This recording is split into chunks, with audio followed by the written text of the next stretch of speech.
आप सब के अंदर विराजमान परमपिता को मेरा प्रणाम। आज पूर्णिमा के साथ साथ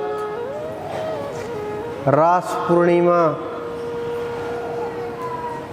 और उसके साथ ग्रहण का भी प्रभाव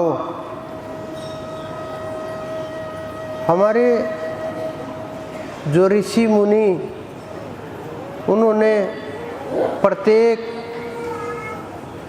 कार्य सोच समझ करके, देख करके, अनुभव करके फिर लिखा। हमारी पुस्तकें वेद को ईश्वर का ग्रंथ मानते हैं, परमात्मा का ग्रंथ मानते हैं कि परमात्मा की ऋषियों को मंत्र दिखाई दिए और जो उन्होंने देखा उन्होंने लिखा नहीं, अनुभव किया, शिष्यों को याद करवा दिया। फिर उन्होंने उनके शिष्यों को याद करवा दिया।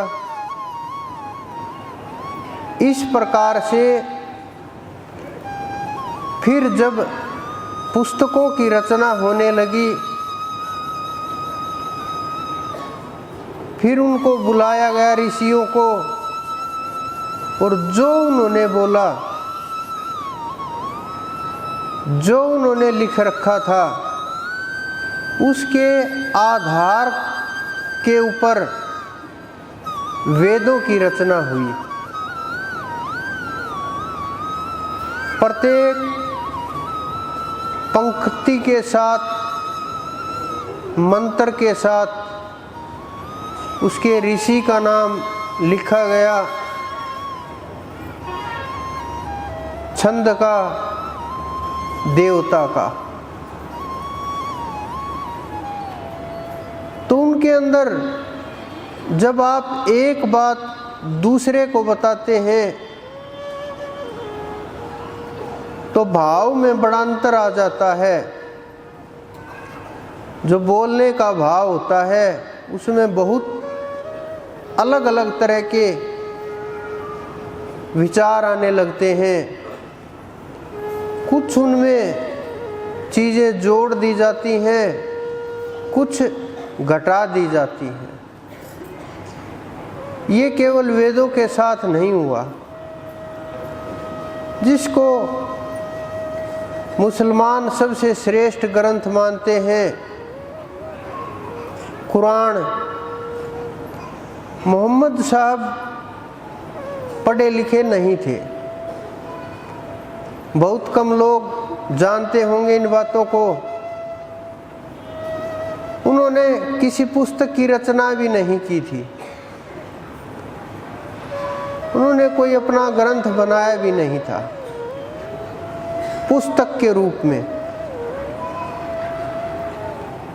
उन्होंने जो सुना, मैं तो ये एक बात और मानता हूँ कि जब शब्द सुनाई देता है तो रूप भी होगा। अनुभव में ना आया हो वो अलग विषय है कि किसकी कितनी चढ़ाई है, कौन कितना पात्र होता है, परमात्मा की दया किसके ऊपर कितनी ज़्यादा होती है, किसका हाथ पकड़ करके कहाँ तक वो ले करके जाता है, किसको कितनी ताकत प्रदान करनी है, किसको कितना चढ़ाई, किसको कितना अक्षमता, सब कुछ उसके हाथ के अंदर होता है। तो उन्होंने जो सुना उन्होंने भी अपने शिष्यों को बता दिया। तो जो उन्होंने बताया सबने उसको अपने अनुसार, जिस प्रकार से मैं कोई शब्द बोलता हूँ, सब अपने अपने अनुसार उसको देखते हैं, उसका अर्थ निकालते हैं, उसके ऊपर विचार करते हैं और फिर अलग अलग तरीके से उसका उपयोग करते हैं। उसी प्रकार से उनके जो अनुयायी थे उन्होंने अपने अपने अनुसार अपने अपने तरीके से उन चीज़ों को लिख दिया अपनी सोच के अनुसार। फिर बहुत समय बाद अबू बकर उन्होंने मंगाई, जितनी भी लोग उनके साथ जुड़े हुए थे,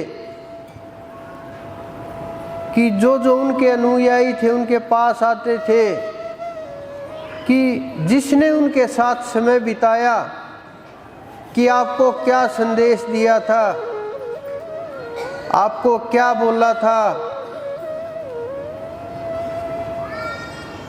किसने किसको किस समय के ऊपर क्या सलाह दी थी, क्या रास्ता दिखाया था, उन्होंने सबसे इकट्ठा किया और वो इकट्ठा करके और पुस्तक बनाना प्रारंभ किया।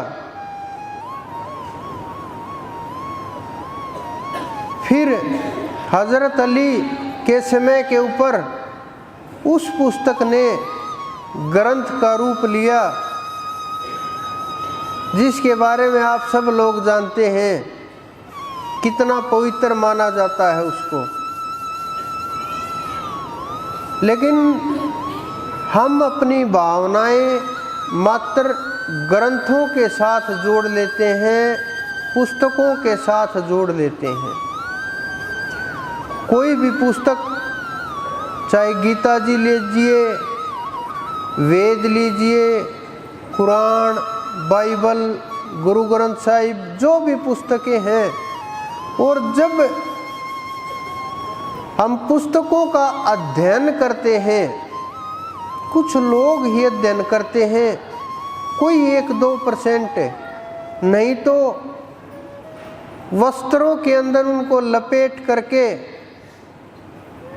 और मंदिरों में सजा दिया जाता है, दीपक लगाए जाते हैं, पढ़ा नहीं जाता, बस हाथ जोड़ दिए जाते हैं। हाथ जोड़ने से ज्ञान नहीं होगा, आपको पता भी नहीं चलेगा इसके अंदर क्या रचनाएं की गई हैं, क्या लिखा गया है, क्या हमारे संतों का अनुभव है, क्या रास्ता है, बिल्कुल भी नहीं पता चलेगा। क्योंकि आप ऐसे ही अगर हाथ जोड़ रहे हैं तो पत्थरों में और उन पुस्तकों में कोई ज्यादा सा भेद नहीं है।